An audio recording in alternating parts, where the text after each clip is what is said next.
a number of features or aspects to which we can, oh my God, again.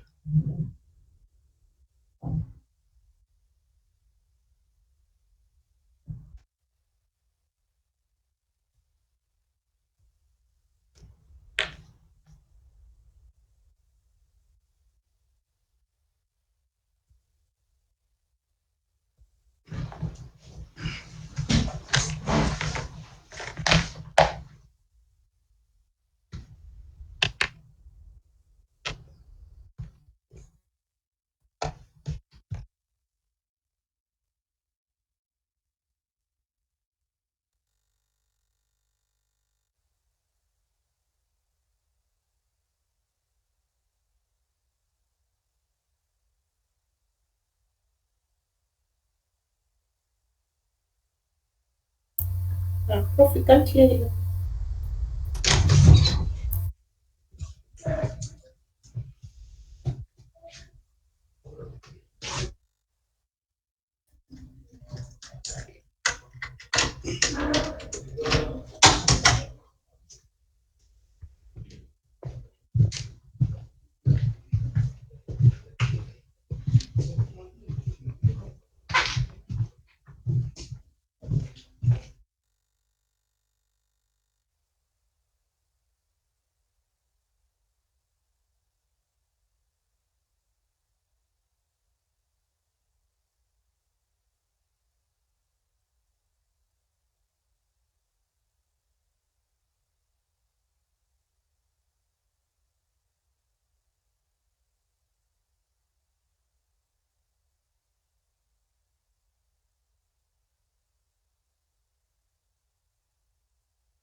Hi. So Prof is changing offices.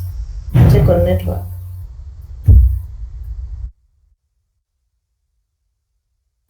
Thank you for that.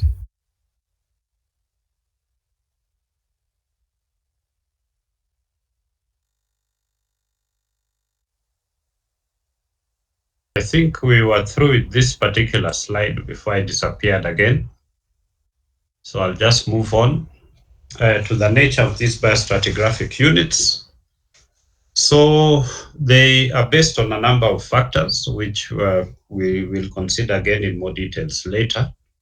We can refer to a single taxon, just one particular species. So taxon is singular. Or we can look at combinations of taxa. So these ones give us what we refer to as the fossil assemblages, where we may have species A, B, and C that they're always occurring together. So that's an assemblage. So we can use that. We can also use the relative abundances. What is the percentage of species A relative to species B, C, D, and E? And maybe we take the ones which are most abundant to be able to look at that. We can also, again, look at certain types of morphological features. For example, one of the things that we do know is the issue of convergent evolution, where you have species of different types evolving to have similar morphological forms because of the environment in which they're living. And then there are other many variations that we can select of the features which relate to the content and distributions of fossils in strata. So because of these many different approaches, we will normally find that a particular interval of strata, if we're looking at one specific one, it may be zoned differently based on which diagnostic criteria we have chosen, whether it is a single taxon, combination of taxa or assemblages, or relative abundances, or on morphological features. Okay. So we can end up with many biostratigraphic units, different types, really not many, different types of biostratigraphic units when we're looking at the same kind of strata. And because of whatever unit we base it on, we may have gaps or overlaps, both vertically and also horizontally.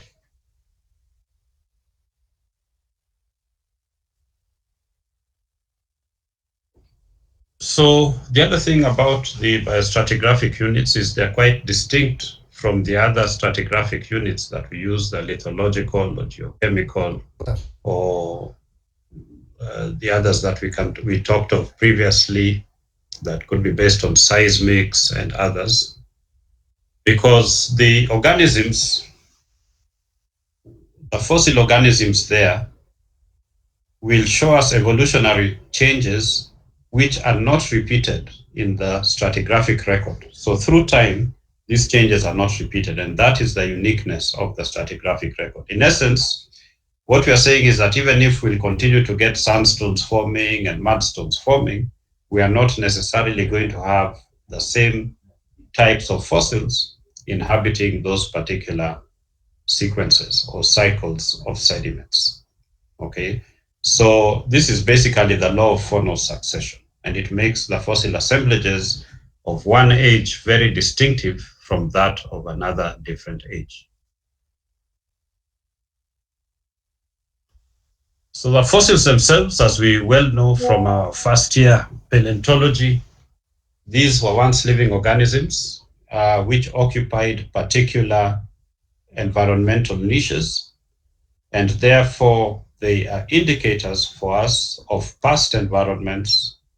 They're indicators of past sedimentation patterns, and they're indicators of the distributions of the different geographies within which they formed and lived.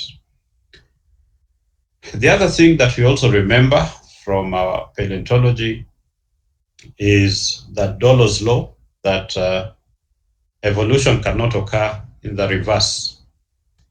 And in essence, it also lines up with the theory of organic evolution, that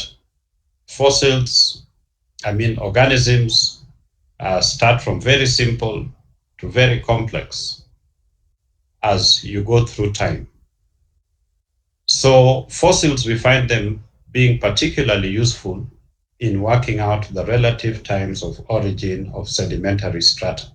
So for sedimentologists, fossils are really a very good friend of sedimentologists, where we use them as tools. So while paleontologists may want to study them in more detail from their paleobiological point of view, for us it is a tool like GIS, which we use to orient ourselves when we're looking at sedimentary rock sequences.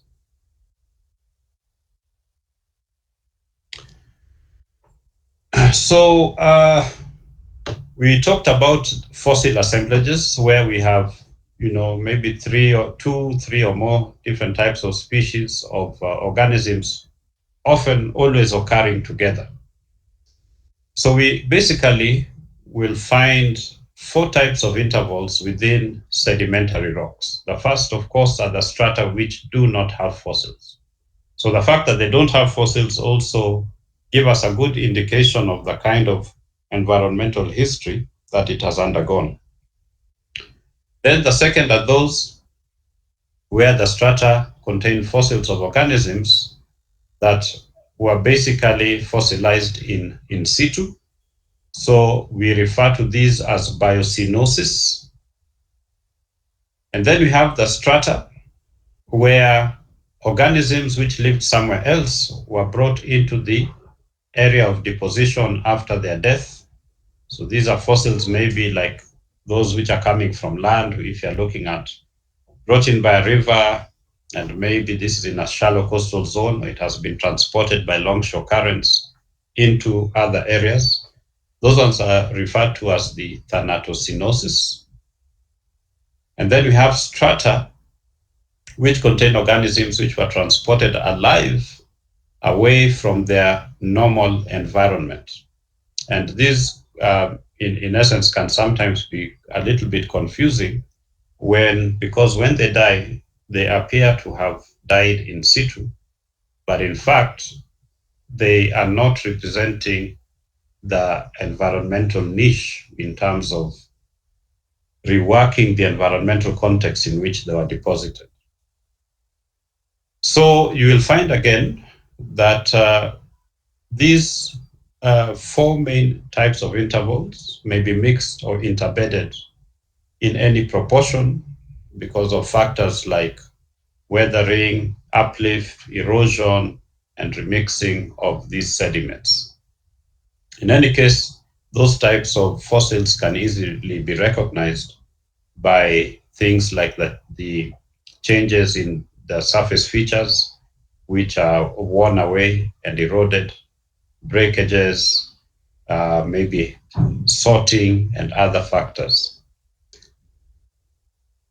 So if we have intervals which lack identifiable fossils or those without fossils, then we cannot subject them to a biostratigraphic classification.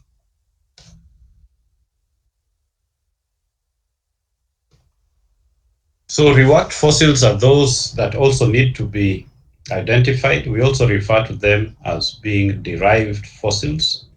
So these are fossils which had already been, these are fossils that had already been buried within a certain sediment. Then it gets eroded, then they get retransported and redeposited in sediments of a younger age. Okay, so we really want to be able to recognize these types because they should not form the basis of your biostratigraphic zonation. But you recognize them as transported fossils because they also will give you some insights, perhaps into the weathering, erosion, and tectonic history of a particular area.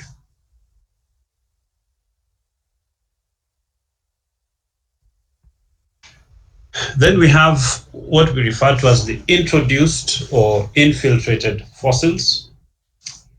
So these are fossils which can be introduced either into older or younger rocks by circulating fluids. Okay, and in this case, these are normally microfossils. There are those which can be introduced through animal burrows, which dig through different rock layers. So they basically fall in through those cavities, or root cavities. And others can be introduced from older rocks into younger rocks by sedimentary dikes or diapirs. So we should be able to distinguish these from the indigenous fossils in our biostratigraphic zonation. And so that is why it's important to always remember the major characteristics of what we call an index fossil, which has been properly described in a type section which follows the law of superposition without any disturbance. So that is one of the ways in which we are able to distinguish these. But then, of course, with the occurrence of other features within the sedimentary rocks, like these trace fossils of animal burrows, or the trace fossils of root cavities, or the presence of these sedimentary dikes and diapirs, can indicate to us of perhaps looking at introduced or infiltrated fossils. Then we have this effect that is referred to as stratigraphic condensation. So sometimes in areas where we have extremely low rates of sedimentation, we will get an intermixing of fossils from different ages and also different environments in a very thin stratigraphic interval or even in one single bed. So there we have a stratigraphic condensation. And so these particular types of sedimentary horizons are also not the prime types of sediments that we want to use for biostratigraphic zonation. But of course, recognizing again that this stratigraphic condensation is occurring is extremely important because again, it speaks a lot to the depositional environment and the processes which have led to the formation of that particular type of rock.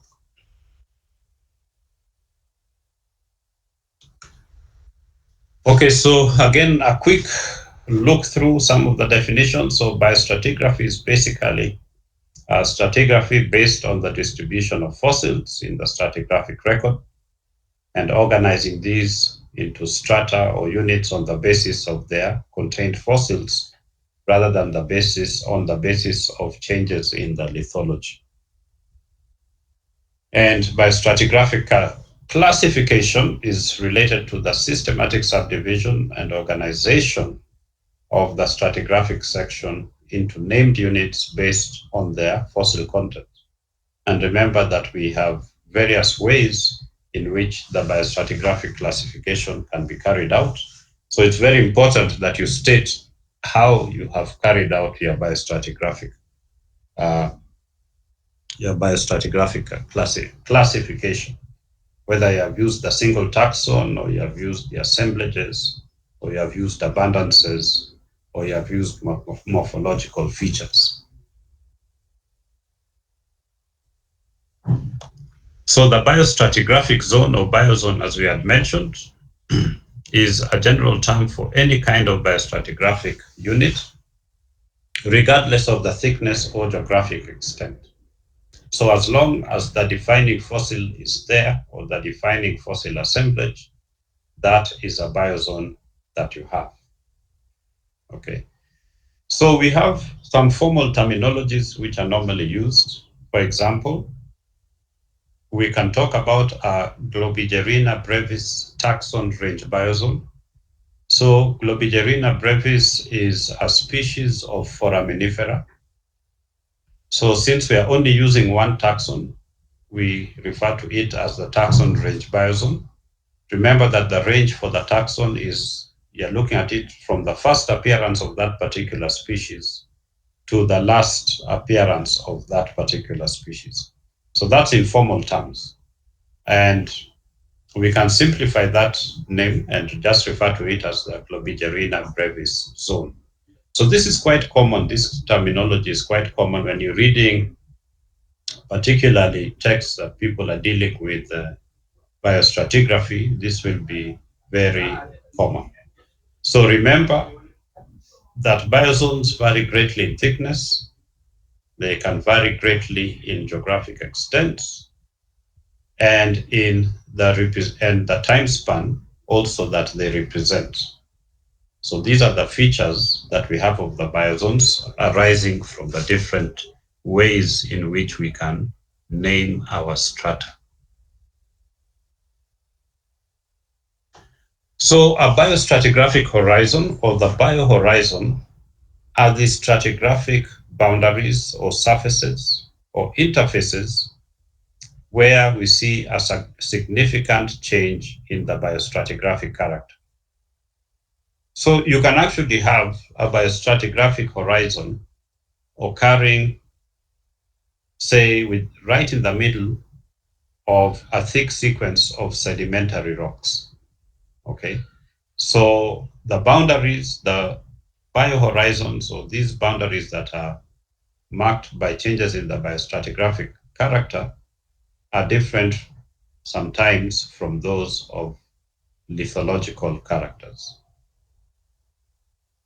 So biohorizons being boundaries, they have no thickness, and therefore we should not use that term biohorizon to describe very thin stratigraphic but distinctive units.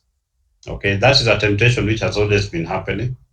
That if a bed is so thin, and this is subjective, maybe it is just 5 centimeters thick, and we wish to describe it as a biohorizon. We cannot do that because a biohorizon has no thickness.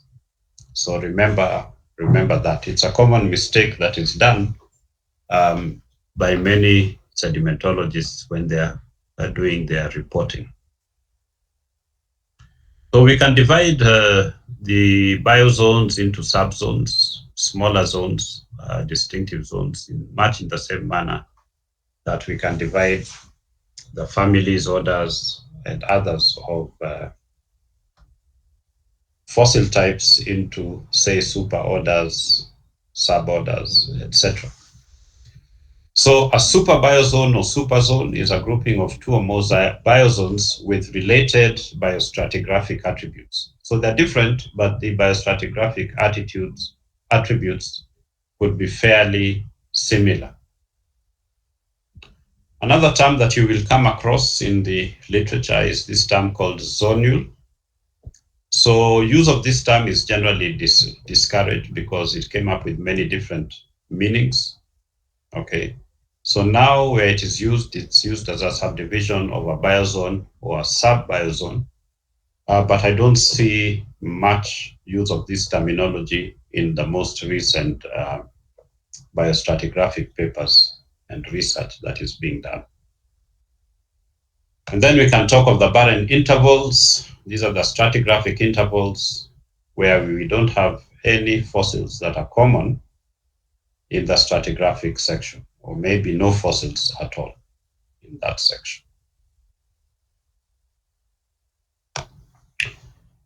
Okay, so coming back to the types of biostratigraphic units that we have 5 main types of biozones in common use. And remember, I'd mentioned how we can use these particular types of species, whether it be one or an assemblage of species, to mark the lower and upper boundary of our biostratigraphic units. So we have range zones, we have interval zones, the assemblage zones, the abundance zones, and the lineage zones. Now, one of the things to recognize is that these biozones have no hierarchical significance. In other words, we cannot say that using a range zone is better than using an assemblage zone, or that assemblage zones are much better than using abundance zones. Okay. And they're also not based on mutually exclusive criteria. So there are some similarities in terms of how we demarcate the bottom and top boundaries of all of these different types of zones. So you'll find that a single stratigraphic interval can be divided independently into range zones or interval zones, depending on the biostratigraphic features which you have chosen.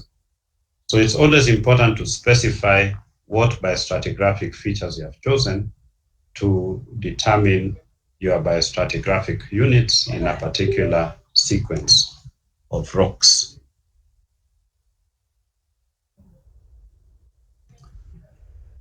Okay, so here we start off with what a range zone is, the range zone. Okay. So this is the body of strata representing the known stratigraphic and geographic range of occurrence of either a particular taxon or a combination of two taxa of any rank. Okay, so what we are saying here is that you are using your range zone can be both vertical and horizontal. You can base it on a particular taxon or on two taxa. Now, these taxon do not necessarily have to be defined, say, at the species level. That's why we are saying two taxa of any rank. You may have a taxa which is well known up to the species level, but you may have another taxon which is only well known to the family level. So those are two different ranks of taxa. So again, we have two different types of range zones. We have the taxon range zone, and then also the concurrent range zone. Now this figure here is showing us what the taxon range zone is. Okay, so we can talk of the lower limits. So here you have only one taxon, which is A. Okay, so it is showing us the lowest limit of A. Okay, and the upper limit of A here in a vertical section. So here we have looked at 4 vertical sections, And we see that in this vertical section, at a cross section or vertical section A, this taxon A has a very small distribution. Here at B, we see that the taxon A basically matches more or less the time surface. The time surface is basically the time of equal age of that particular rock type. We can see that at cross-section C, it starts much earlier than the lowermost time surface and ends a bit later. And then similarly, so for D, which starts again right in the middle as it does at cross-section A, but extends much further than A. So therefore, if you're drawing your stratigraphic boundaries, then this green line shows how your biostratigraphic unit boundary is going to appear as. Okay, so quite different from your time horizon. There is also a kind of a methodology by which we depict these particular range zones.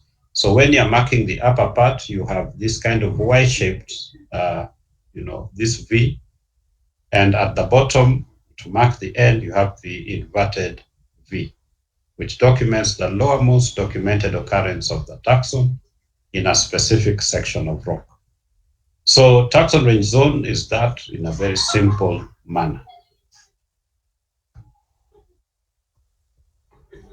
Okay, so a little bit more details on these taxon range zones. So again, it's the body of strata representing the known range of the stratigraphic and geographic occurrence of specimens of a particular taxon. And it is the sum of the documented occurrences in all individual sections and localities from which that particular taxon has been identified. And in the case of the diagram I showed you, those are 4 different localities. So the boundaries of the taxon range zones are the biohorizons, which mark the outermost limit of known occurrence in every local section of the specimen, again, as we saw that. And the boundaries of a taxon range zone in any one section, whether it's section A, B, C, or D, are the horizons of the lowest stratigraphic occurrence and the highest stratigraphic occurrence of the specified taxon in that section. The other thing, as we had mentioned before, is that the taxon range zone is named from the taxon whose range it expresses. So like I'd given that example earlier of the foraminifera globigerina. So we call it globigerina taxon range zone, etc. So the local range of a taxon can be specified as well in a local section, an area, or a region, as long as the context by which you have determined it is quite clear. Okay, so somebody may be working elsewhere, looking at a similar sequence of rocks, and through time you're able to build up that very long and nice history of its occurrence. So, by the way, one of the interesting things users of these taxon range zones or any of the other types is that they're quite used a lot in petroleum exploration, particularly when they're developing an oil field, because how those particular types of taxa vary if they're the oil producing ones in terms of in a 3D dimension is very important in terms of seeing where to target your drilling efforts and other things like that. So it has a lot of practical application. The second type of range zone is what is called the concurrent range zone. Okay, so here we basically determine the limits by looking at 2 taxa. Remember that for the range zone, you can look at 2 taxa. So if you're looking at 2 taxa, we refer to these as the concurrent range zones. Okay, so here we have taxon A and taxon B. So we see that taxon A has a beginning in our stratigraphic section, while taxon B, and this is in our cross section A, we see that taxon B starts way before taxon A. We cannot determine, maybe this is the bottom of the exposure that we're looking at, so it exists in all of those areas, but it terminates somewhere, while taxon A appears in our section, but it appears to continue even beyond the end of that exposure that we're looking at section A. And in section B here, we see here that we can determine the bottom end in our exposed section, which is close to the end of, close to the bottom of that particular section. It appears to come to an abrupt halt, and also at the top. While for A, we have the bottom, but again, we miss out on the top. So now you basically will draw your connecting lines through the ends where the taxons end at the shortest interval. So here we see that on this side, the place where the taxon ends on the uppermost side is for B. So we use that as our anchor. And we see that the upper end is characterized by the B taxon. So again, we use that as our anchor, and we can draw that upper surface line. Here at the bottom, we see that there are 3 termination points for A here on section A, for A again here in section B, and then for B right here at the bottom. But since we're using the shortest intervals, then we are going to cut our bottom line through the 2 taxon A's rather than from taxon A to taxon B. Okay, so that is basically what is referred to as the concurrent range zone. So this is just basically speaking through what I've explained. So I'm going to move on to the next one. Or just in terms of the naming, which I haven't mentioned. So a concurrent range zone is named from both the taxa that define and characterize the biozone by their concurrence. So here we have, in this example, so it can be called maybe we have again Globigerina, and then we have another different one, a different type of, say, fossil B could have been, say, Nautilus. So we call it the Globigerina Nautilus concurrent range zone. So that is what we do in terms of the naming. So the third one is our interval zone. And this is defined as the body of fossiliferous strata between 2 specified biohorizons. So this particular zone itself is not necessarily the range zone of a taxon or concurrence of taxa. So it's different from the range zone. So we define it only on the basis of its bounding biohorizons. Okay. So here we have some example here. So the lower limit is the lowermost known occurrence of taxon A, and the upper limit is the highest known occurrence of taxon B. Okay, so we can see that because A just keeps on extending, except in this particular cross section C, okay, while B has a much lower termination in cross section A, an indeterminate termination in cross section B, and right at the bottom of the biohorizon, another termination there, then we will say that because A, we see the termination of A in A, B, and C, then we can use it to determine the lowermost boundary of our interval zone. And we can see the termination of B, though we cannot see that of A, except in this particular case where its range is much more restricted than the range of B in section C. Then we use the the uppermost termination of fossil B to determine our upper end. So the lower end is determined on the basis of fossil A, and the upper end is determined on the basis of fossil B. Okay, so this is basically now what an interval zone is.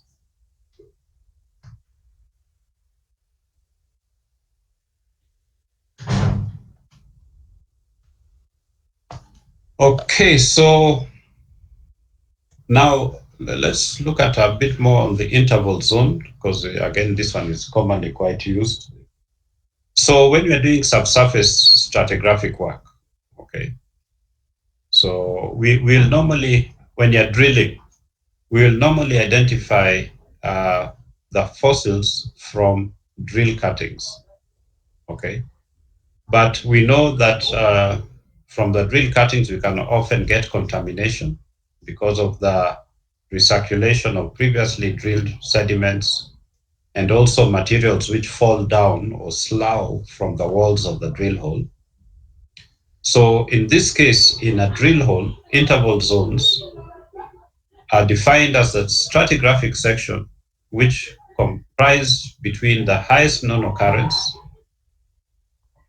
of two specified taxa. So the highest known occurrence of two specified taxa.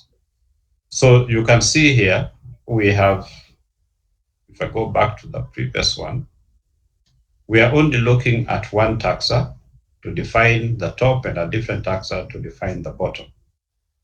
But in a drill hole, you'll want to look at these two so that you kind of minimize error that may arise on the basis of the mixing of these different types of fossils. Okay, so here we can see that the uppermost limit is based on taxon B there, because it's the only one occurring right there at the top, way beyond taxon A. Taxon A then also ends at its top, but it marks the bottom layer of your interval zone. Okay, so this is a slight variation of the interval zone, which is called the highest occurrence zone, marking both the top and bottom margins of your biozone.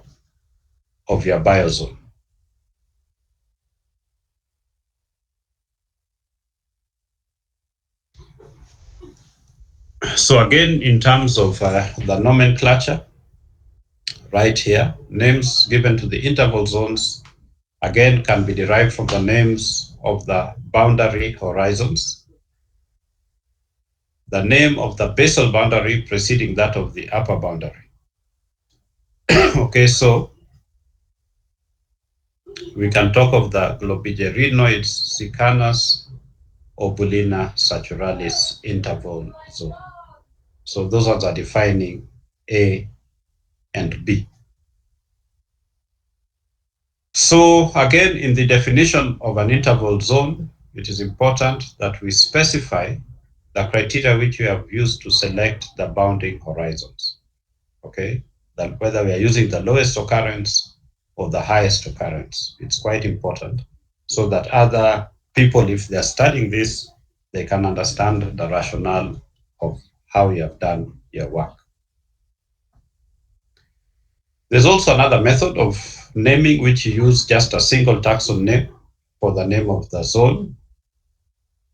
If you do this, that taxon should be a usual component of the zone. In other words, wherever you look at a stratigraphic section, you should be able to find that taxon there, although that taxon need not necessarily be confined to it.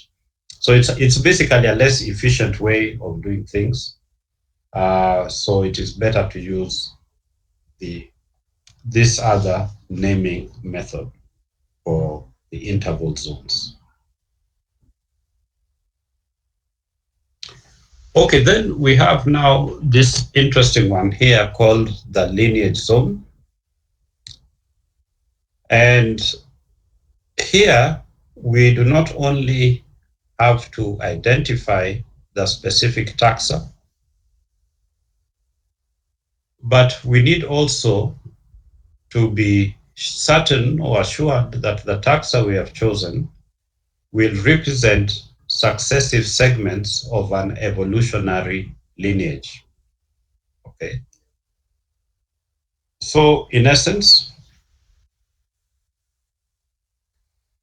it is defined as the body of strata containing specimens representing a specific segment of an evolutionary lineage. So, here in this example here, we have two examples, A and B. So in A, we can see that the lineage zone represents here an entire range of taxon B.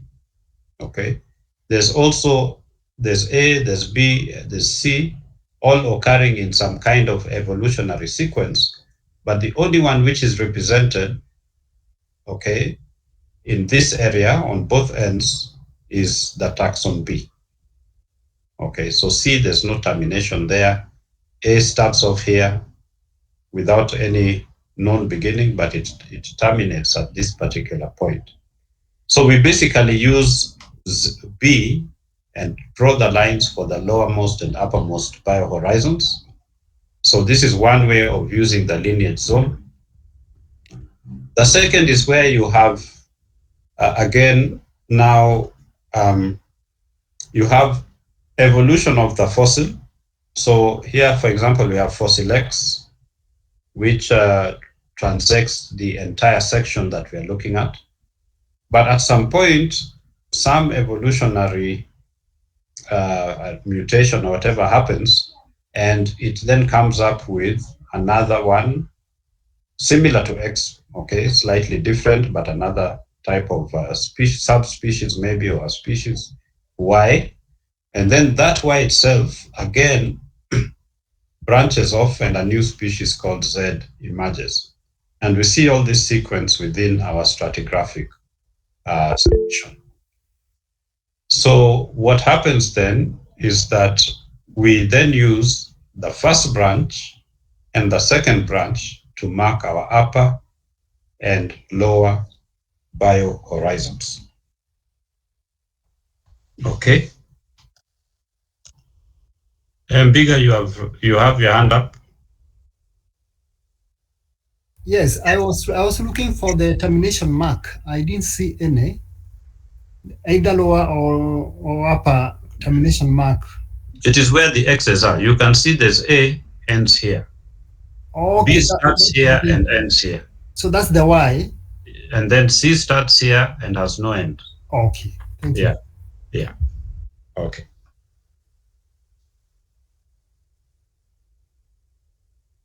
All right. So again, this is now just explaining a little bit what I've already explained in a written form.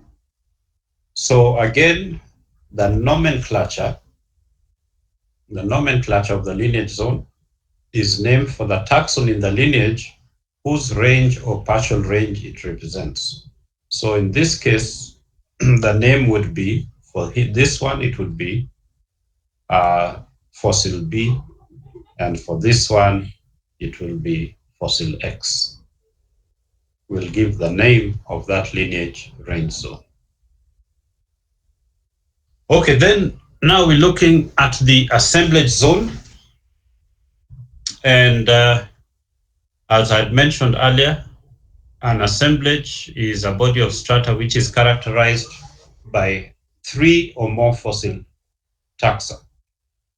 And these 3 or more fossil taxa, when they occur together, will distinguish that particular strata from another biostratigraphic strata because of the association of fossils which it contains, and that fossil association is extremely unique. Okay, so in this particular diagram here, we're looking at an assemblage zone of basically 9 different taxa in 2 different sections, stratigraphic section A and stratigraphic section B. So we have these 9 taxa. They have diverse stratigraphic ranges. So in order for us to have a useful assemblage zone, because we are looking at so many fossils, it is normally necessary to give a good example of how we have placed the boundary. So in this particular case, the lower boundary is placed at the lowermost occurrence of taxa A and G. Okay, it's placed at the lowermost occurrence of taxa A and G, and the upper boundary is placed at the highest occurrence of taxon. The taxon is taxon E. Okay, so the highest occurrence of taxon E. Now, the thing is this, so you're basically saying, although I have all these varied ranges, maybe because within this particular assemblage, and you have to make some judgment about how to do this. So sometimes we look at the relative abundance of the different taxons and decide to use a limited set to define our upper and lowermost biohorizons. But we can only do that when the entire 9 different taxa which comprise that assemblage are present. Okay, so that is basically how we use the assemblage zone. So assemblage zones are normally used where you have a fairly rich diversity of fossils within a particular rock sequence. And again, your selections of which particular taxa to define those biohorizons must be really well explained so that others can follow the logic and argument that you used to determine it. Now, in terms of the nomenclature, so the name of an assemblage zone is basically derived from the name of one of your prominent and diagnostic constituents of the fossil assemblage. So where we used A, B, and E, for example, we would pick one of them and use it to give that particular assemblage zone its name.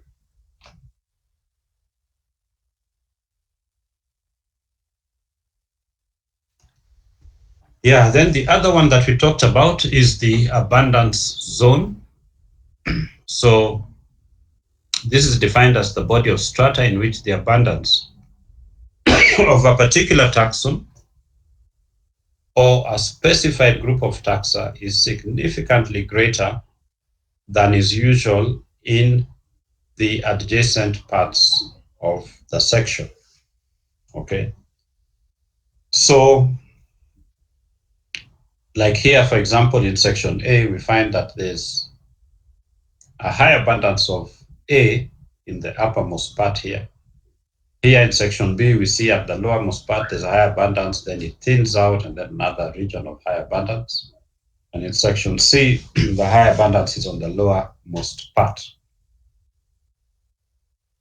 So we note, of course, here that the unusual abundance of a taxon, one particular one, or taxa, a combination of different species in the stratigraphic record, can result from a number of processes.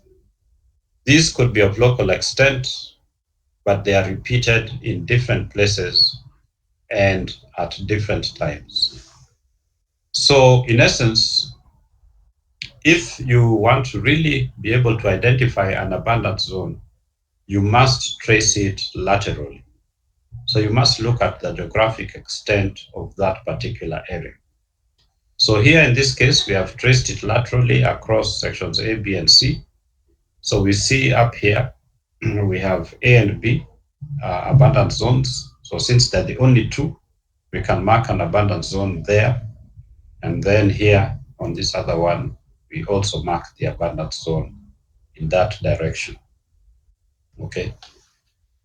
The amount of spread for the biohorizon that we have for this abundance zone is a matter of judgment, but you can see that since you don't have it at C here, the point of termination must be before C.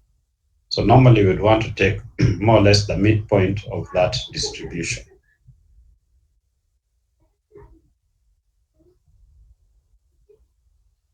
So again, in terms of nomenclature, abundance zone will take its name from the taxon or taxa whose significantly greater abundance it represents. So the one with the highest abundance will give you the name for that particular abundance zone.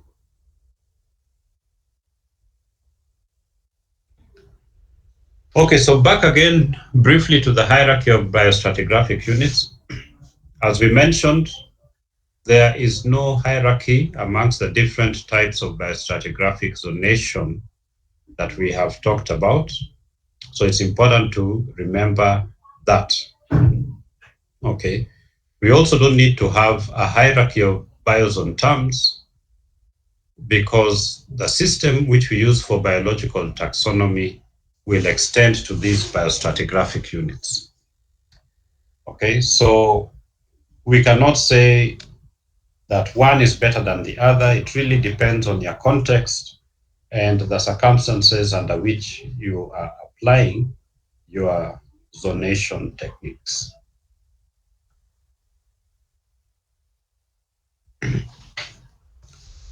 So in order to establish your biostratigraphic unit, it is basically recommended that the definition or characterization should include the designation of one or more specific reference sections that demonstrate the stratigraphic context of the taxon or taxa, which is diagnostic of the unit. In essence, we are saying it is important to have a type section for that particular type of rock. Okay, so in Kenya, for example, we haven't really come up with well-identified type sections or exposures, but I do know that there's one somewhere in the south coast, which there was a geologist, the late Sewe, was trying to define it as a type section. I went there a long time ago, but I can't remember now how to locate it. But these are the things that we also need to define for our country. So there's a need for us to come up with our own type sections, which will make it easier for us to be able to, correlate our sedimentary rocks across major distances.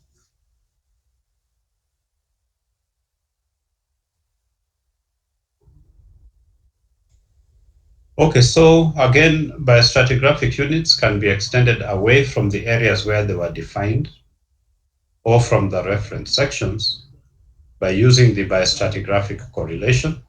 But remember that the law of superposition needs to apply when we are looking at geographically separated sections or outcrops. The other thing to note actually is that biostratigraphic correlation is not necessarily a time correlation.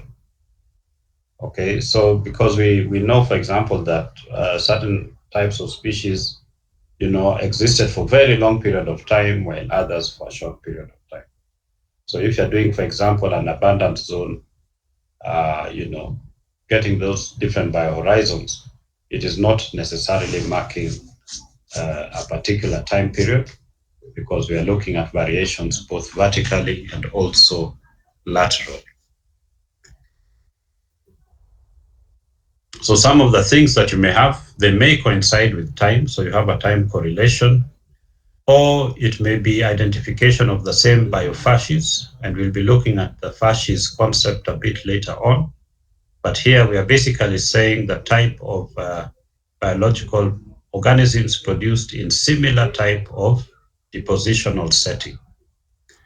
And then there are those ones which may be diachronous, so that a particular type of, say, sedimentary rock has taken a very long time to form.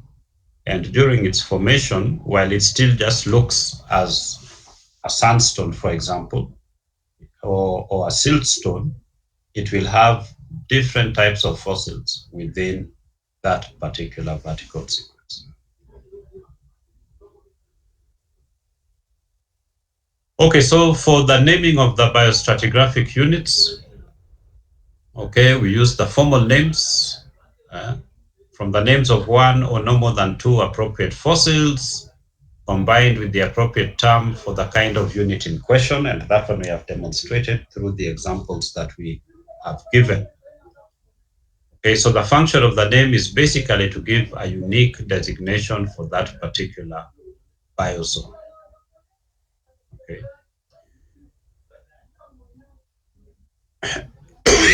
Excuse me.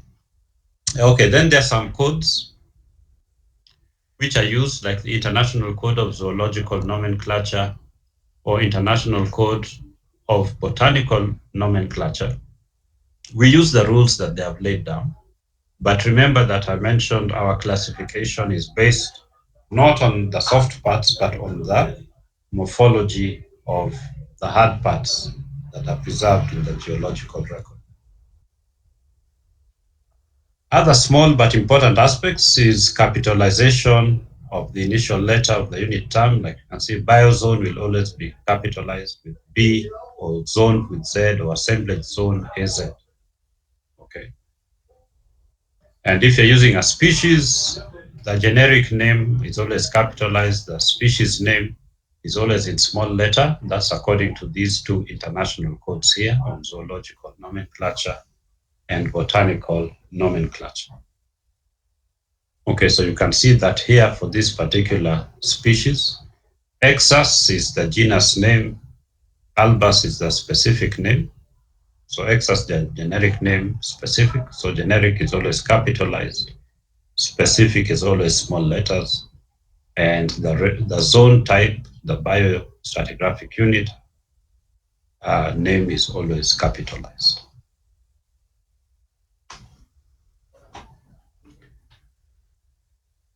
Okay, so I guess these are the ones you can also go through. I don't think I want to go a little bit more into more detail on that. And in terms of revision, as I mentioned,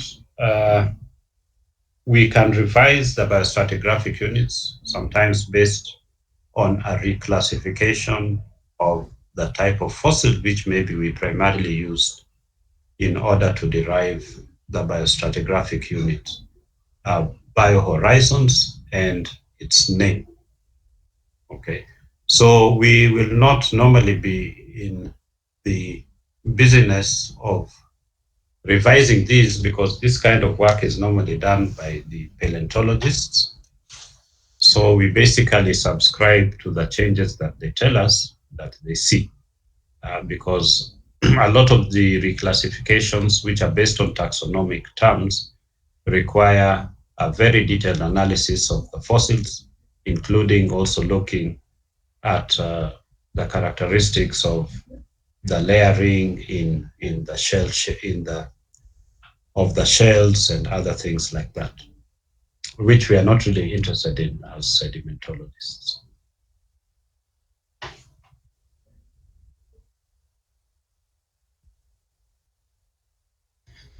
Yeah, the other last and important thing to note here is that a fossil name, once used for a biozone, it will not be available for use in a different zonal sense by a later author. So authors will subscribe with the first description and then continue to use that, so that we maintain our sense of orientation in terms of geological time and in space. Okay.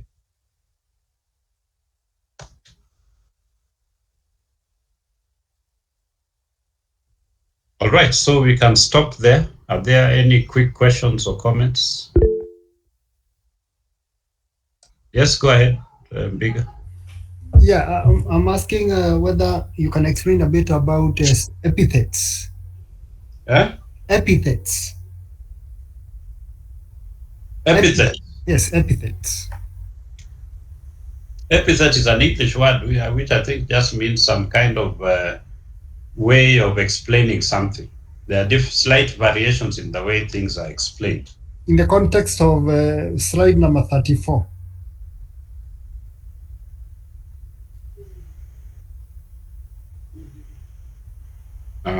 Down there at, okay, the initial letter of the specific epithet should be in lowercase.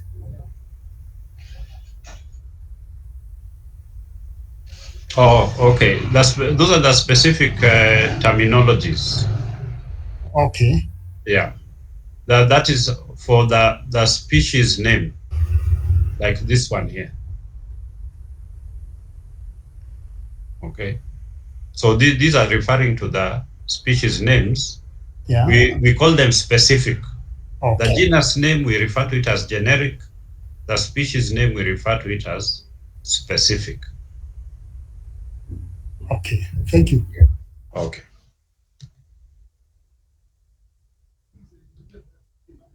Any others?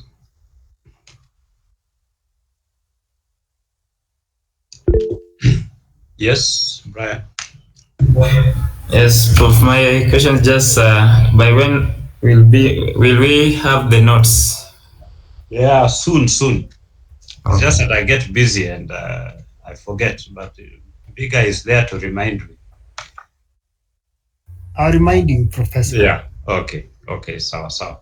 All right. Let's stop there. Let me run into this other meeting, and then we'll see on Friday. We have the next lecture.